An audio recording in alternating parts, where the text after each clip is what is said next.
It's through your Son's name that we pray. Amen. All right.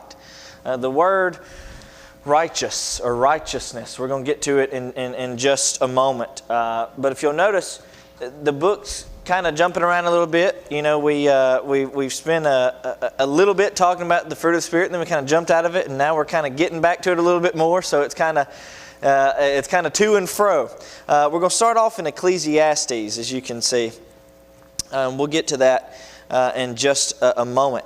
When we look at the word righteous, is there anyone in particular that stands out to you when the word, or at least stands out within your mind to connect with the word righteous? Anybody in particular? Job. Job was a very righteous man. Daniel. Anyone else? There's not a right answer. There's multiple right. I'm not like seeking for one, you know. It's just Noah. Joseph. Yeah. Yeah. Yeah.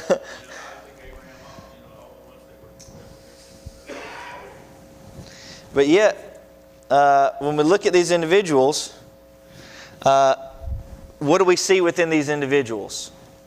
Fault, flaws, imperfections. Righteousness does not mean perfection, okay?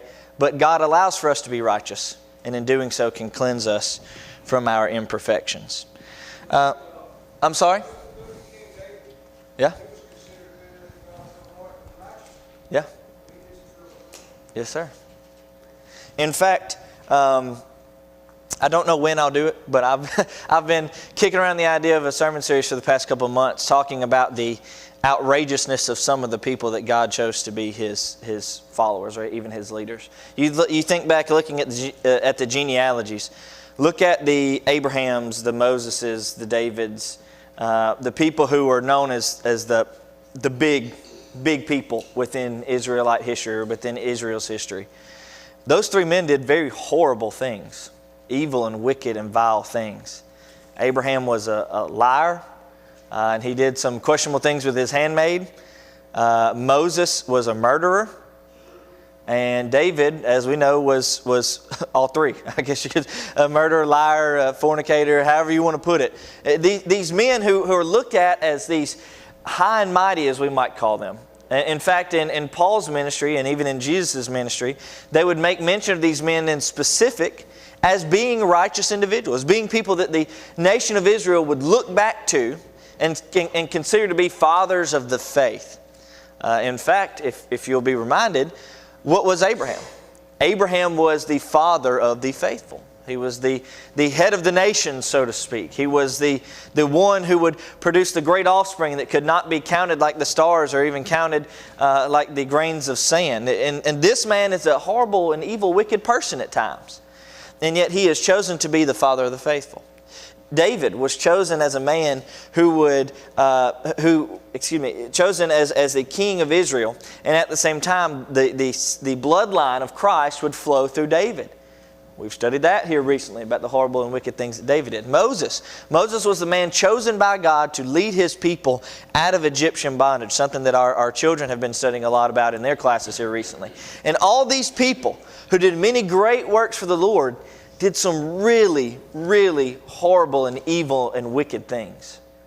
But yet God calls each of these people righteous or faithful, or even goes so far as to say that they are, or that he is, or they are a man after God's own heart. So righteousness can be given as a description of somebody who can do some evil and wicked, horrible things. So a couple of lessons that we can learn from that. One, there's hope for us, because that means that the evil, wicked, horrible things that we might do in our lives can still be put in the past, and we can still be used to bring glory and honor to God and His kingdom. And at the same time, that also is a charge or a warning to us, maybe you might say, that God can choose us to do something for Him, but that doesn't mean that we're going to be perfect. These people who can be chosen to do great things for God can do evil and wicked things. Like you mentioned, Noah. I left him out of those three, but Noah's a big one because you get the part where the seed line of Adam kind of spans out a little bit and then comes to Noah with Shem, Ham, and Japheth. And Noah did some incredibly questionable things with his children after the flood.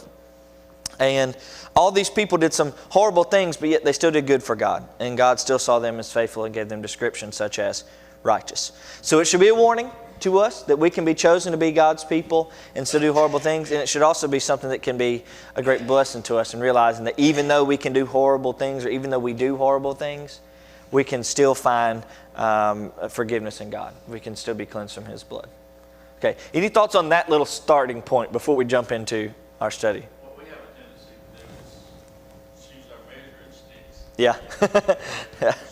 Choose those measuring sticks that we just mentioned. It's a pretty low bar for us all. Because, frankly, and I hope it never happens, but I don't know anybody here that's done the things that that's done the things that Abraham and Isaac and different, so, but those aren't our measuring sticks. Those are not the marks that we reach for. And we need to remember that. We tend to choose the easy target. We can meet those targets. Yeah. Jesus Christ is our measuring stick. Well, and that's exactly what Hebrews 11 is about. When he mentions all these people in it, it says, hey, they're great, their faith is great, but God is supreme. Jesus is supreme. Yep. He was the only perfect example. Yep. We mentioned a little bit last year the idea of being imitators of righteous people, specifically the making mention or the quotation from Paul, follow after me as I follow after Jesus in principle. One of our main goals should be to, yes, be encouraged by those who follow after God, and yes, be encouraged by those who seek to do what's right, but our ultimate goal is to be like Jesus. Now, we're not going to meet that mark. We cannot be perfectly sinless, but we can be cleansed from our sins, and we can have those sins to be washed away from us. Okay, let's jump into Ecclesiastes very quickly. Before we even get into chapter 7, okay, what is the purpose of the book of Ecclesiastes? I'll give you a hint. It's pretty much the entirety of the first 2-3 chapters of Ecclesiastes.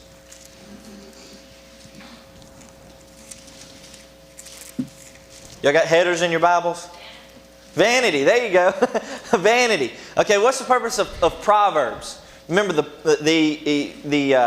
writer of Proverbs and of Ecclesiastes and Song of Solomon, he gives each of these a viewpoint, so to speak. What is the viewpoint within Proverbs? What do we typically call Proverbs? It's the book of what? Wisdom. It's a wisdom book. Okay. What about, which we call all of them wisdom literature, but what about Ecclesiastes? What's its focus? It's a different point in Solomon's life. And what's its focus? You mentioned one word, but let's expand upon that. She mentioned the word vanity.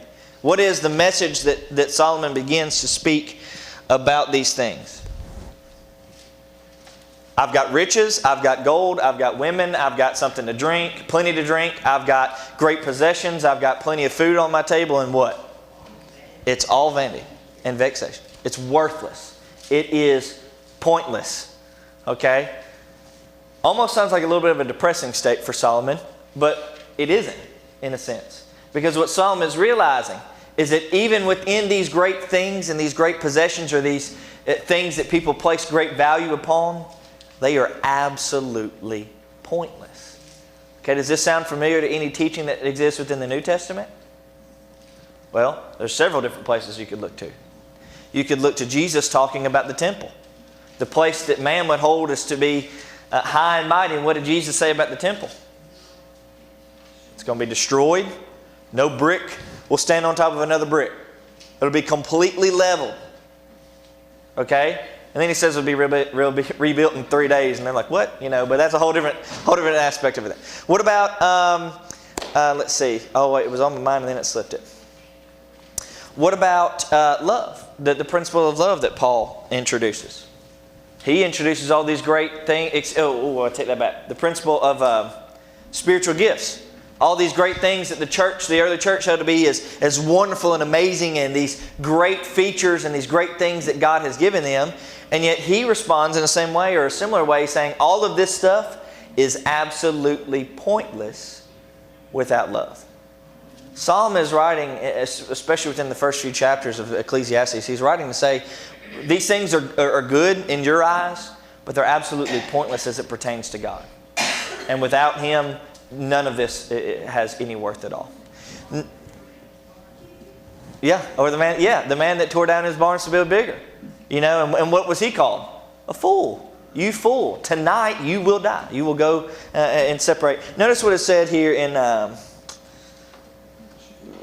let's start in verse 2 of Ecclesiastes 1. I know we're in Ecclesiastes 7, but we're going to get to it. We don't study Ecclesiastes a lot, so I want us to make sure we get some context before we just jump into one verse here. So verse 2, vanity of vanities, says the preacher, vanity of vanities, all is vanity. What is man to gain by all the toil, at which he toils under the sun? A generation goes and a generation comes, but the earth remains forever. The sun rises and the sun goes down and hastens to the place where it rises. The wind blows to the south and it goes around to the north.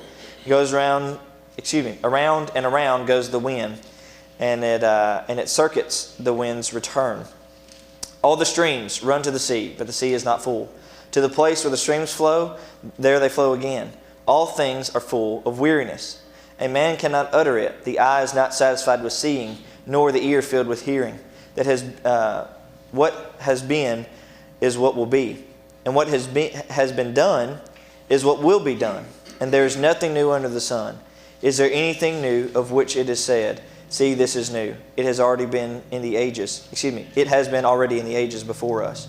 There is no remembrance of former things, nor will there be any remembrance of later things, yet to be among those who come after. When I look at this, I see almost a little bit of almost a pessimistic, grumpy old man writing kind of thing. You know, no offense to any grumpy old men that we have in here. I see a little bit of a pessimistic mindset here. You go and look at a river. Well, guess what? Somebody else has seen it before. You look at where it flows into the ocean. Well, guess what? It's still never going to be full. And you're not the first person to see it. Nothing is new under the sun. Guess what? The sun comes up, the sun goes down, and guess what? It does the same thing again, day after day. When the wind blows from the south, it then blows to the north, the east, west, nothing is new. All is pointless. Even God's creation, the things that He's pointing out, even God's creation itself, there is nothing new to it. It is pointless. All right now. All right, calm down a little bit. Maybe you've had a little bit of a rough week. So he keeps going a little bit. Look in verse 12. Remember, who are we talking about here? The man who has been given the gift of wisdom by God. I, the preacher, have been king over Israel and Jerusalem, and I applied my heart to seek and to search out by wisdom all that is done under heaven. It is an unhappy business that God has given to the children of man to be busy with. I have seen everything that is done under the sun, and behold, everything that I have seen, or all that I have seen, is vanity and striving after a wind. What is crooked cannot be made straight. What is lacking cannot be counted.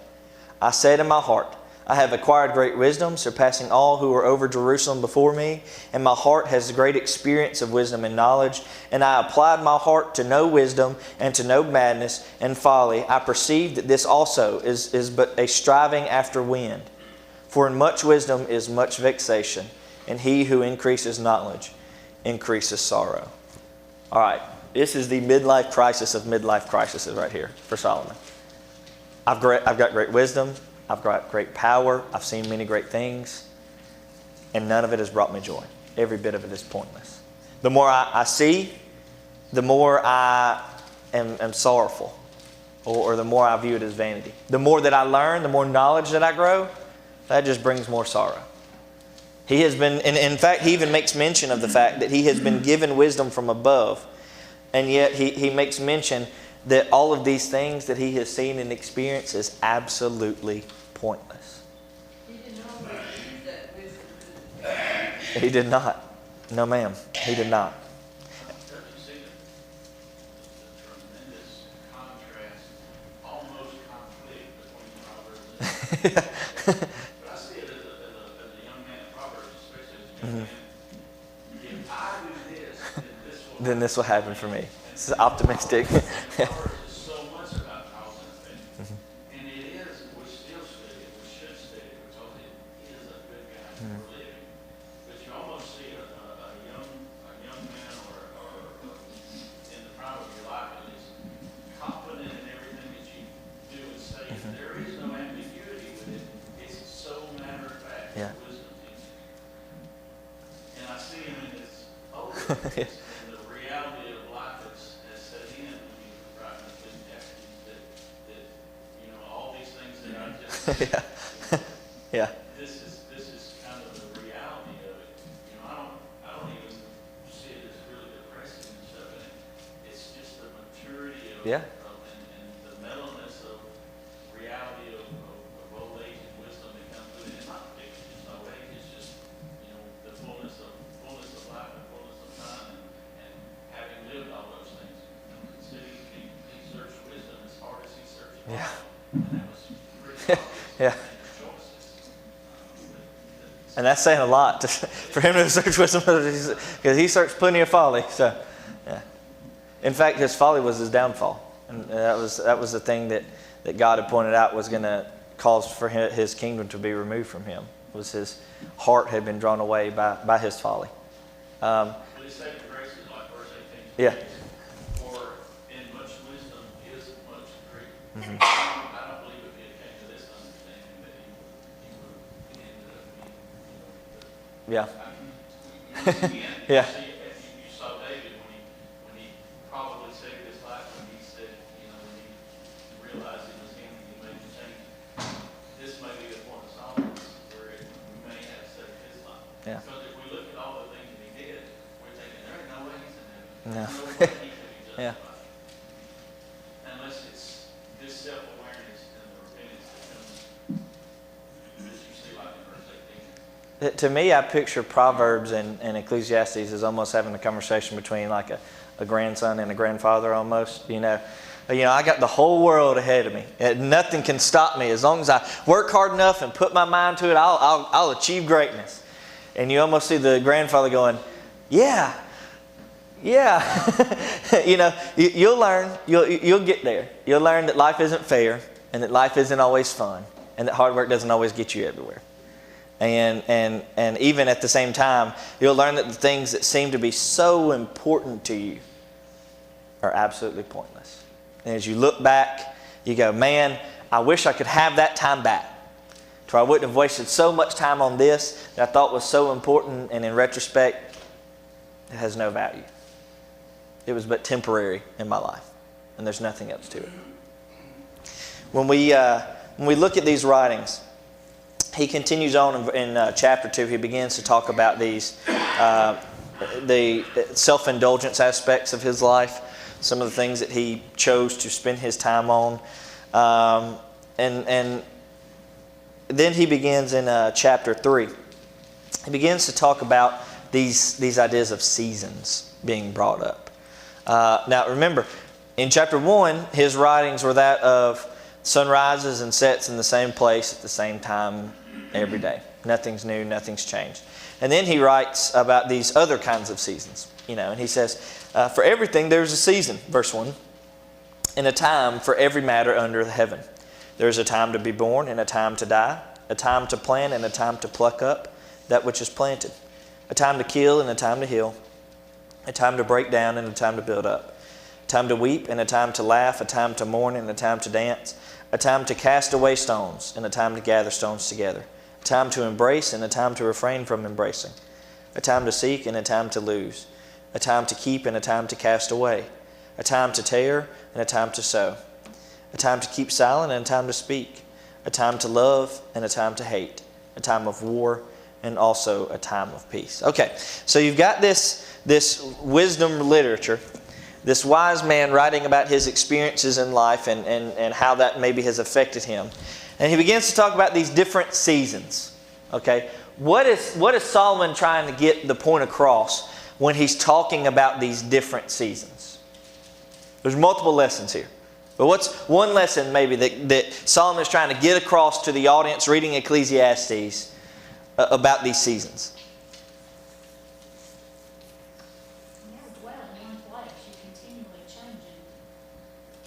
It's gonna change. It's not always gonna be like this. One lesson. All right. What about another one?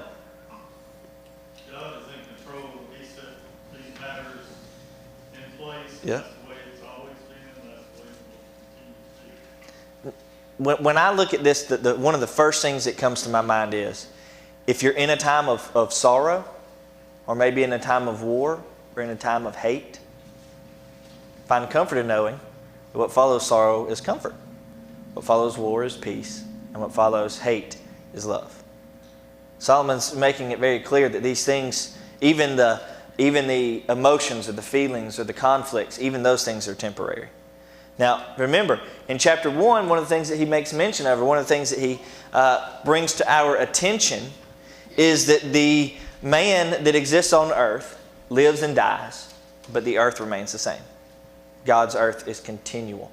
And even then, to go past that, in Jesus' teachings, he even goes on to teach that this earth is even a temporary thing in comparison to the eternal kingdom of God, and how it is far beyond or far outlives anything that God has created.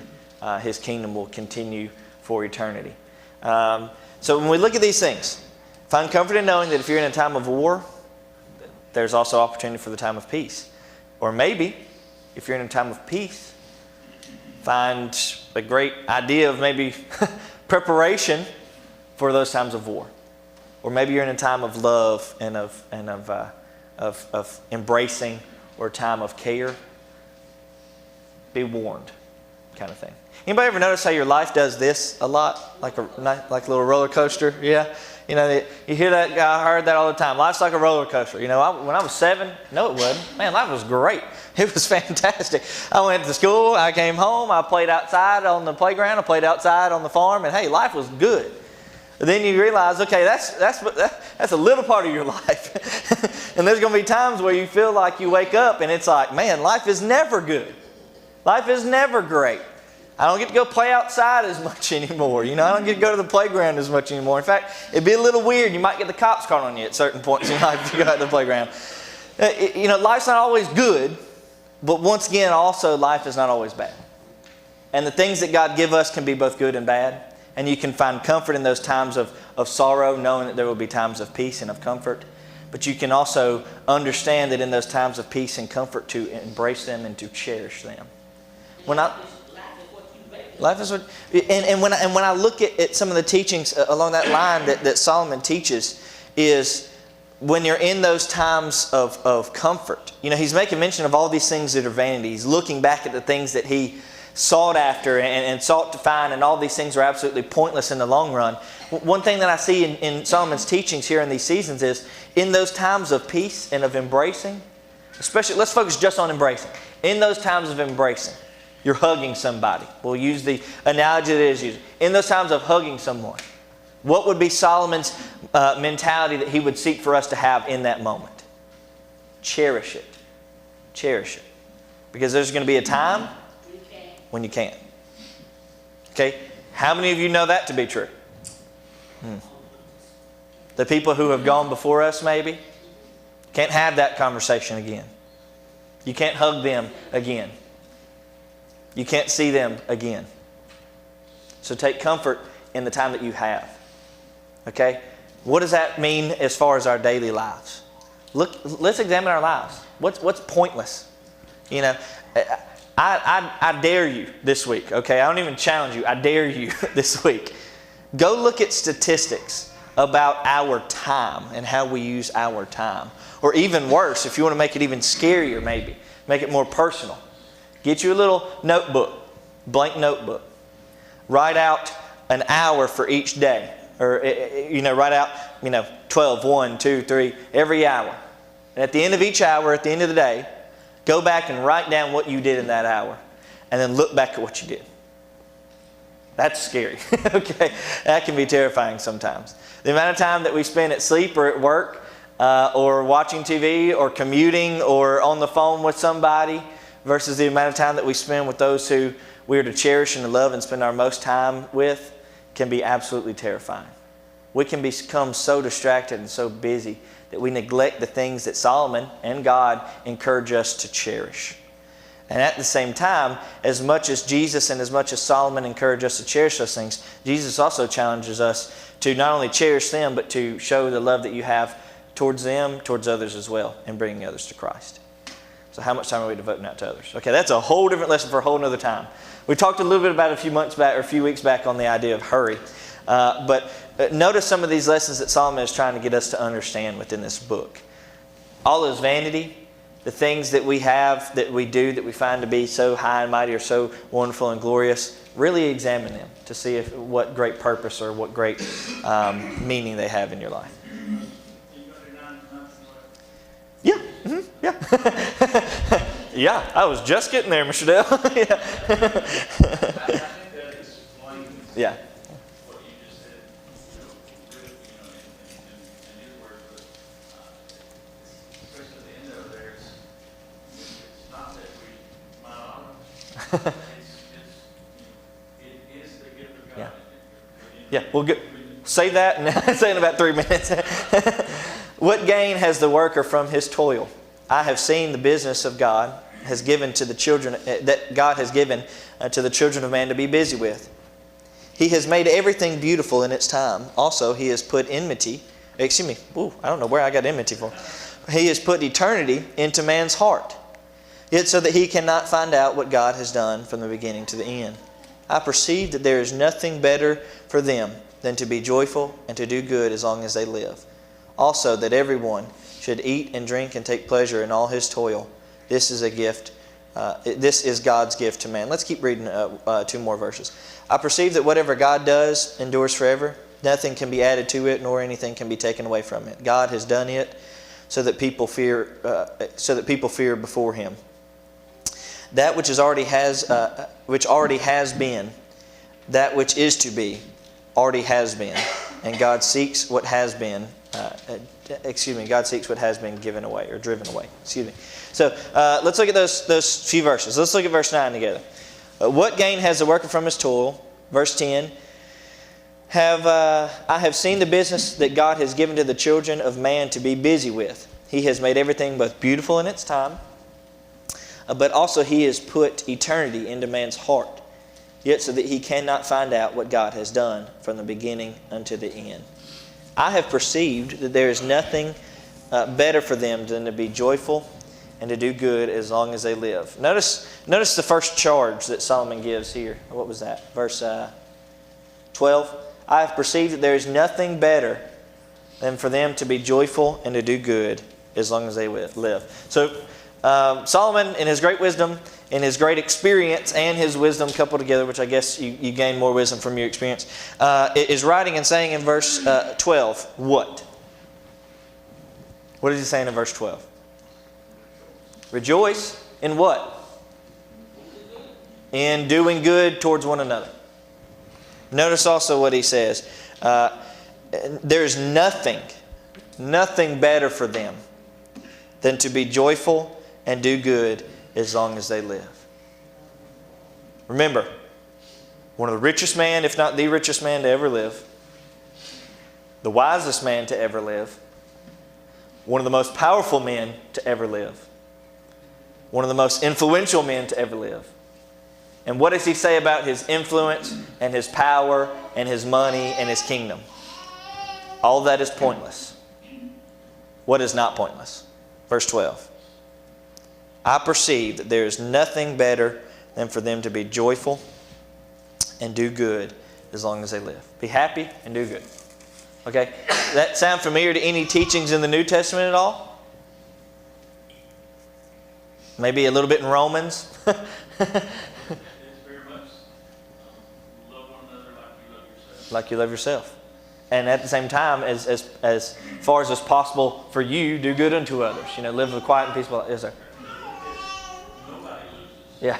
Yeah. Those that you're doing good for, and it's saying that you have the gain because that is where true pleasure and joy comes from. It's from doing those good. And in my mind, one thing that he's also kind of pitching in here without explicitly saying it. How many times do we do things that are done out of selfishness? You ever want to go out to eat somewhere, and so you're like, you know what, Sydney? I hope y'all don't say Sydney. You know what? why don't we go out to dinner tonight? Oh, that'd be great. You know, I've been wanting some Mexican food. Oh, that's perfect. Okay, I wanted Mexican food. And I'm glad that she wanted Mexican food, and because I wanted it. Not because I could, you know, I would hope that in my mind I'm carrying what she wants for dinner too. But at the same time, it's a selfish reasoning maybe. Or we seek to do something because it makes us happy. Or it doesn't benefit, or it might even benefit somebody else. Oh, it's good for them too, because you can make the argument, hey, you know, I'll have you know, I'm not the kind of person that says that Sydney always has to cook, but she don't want to eat what I cook, okay? so Sydney always cooks. There's cooking going on at Sydney. You know, I look at him and go, well, she didn't have to cook tonight. You know, it's just something nice for her. Yeah, tomorrow is my anniversary. Yeah, I will remember greatly. I've written it just about everywhere but my forehead, you know, to remember tomorrow is my anniversary. No, you look at all these great things and you say, you know, well, I'm going to do this, and you might even sell it to yourself that you're doing it for somebody else. But deep down, it's for yourself. Notice what Solomon is saying here. I have perceived there's nothing better than to be joyful and do good, for others to do good as long as they live. That do good is not do good for your benefit. It's do good for the benefit of others. Seeking for the betterment of others. Okay, Jesus, Paul, Peter, just about every person who wrote within the New Testament, at some point just about touches on the mindset, touches on the idea of doing something for the betterment of others rather than for ourselves. One of the most important principles within the New Testament is a selfless type of love. Okay? You want to know what a form of righteousness is? The showing of a selfless type of love. Something that's doing better for the other. And at the same time, notice, not just doing better for others, but doing so joyfully, happily. Notice also in verse 13. Also that everyone should eat and drink and take pleasure in all his toil. That is God's gift unto man. What? Okay. So there's nothing better than for man to do good for one another, and do so as long as they live and be happy about it. And you say that that all is vanity when it comes to these great riches or the great feasts or the wine or the power or the money or this, that, and the other. And then in the second half of this you say, so take joy in these things, eat a whole bunch, drink a whole bunch, and be happy. What is Solomon saying here, really? Notice what it said. Go ahead. No, go ahead.